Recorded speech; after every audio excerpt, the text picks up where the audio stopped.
မချစ်ဘူးလို့ချေယူရလားအုံမာရာနီမြင်မိတယ်သင်ဝိမင်းအချစ်တွက်နဲ့ယူရရှာလေတယ်မယုံတဝက်ယုံတဝက်ယုံရခဲ့တဲ့ဒီကြောင့်ကိုမ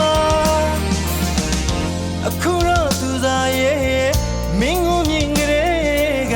အသေးပဝင်မဆွေငင်လို့သာအော်သင်ဝိမင်းလို့အခြေယူကိုလိုလူအခြေယူကိုလိုလူ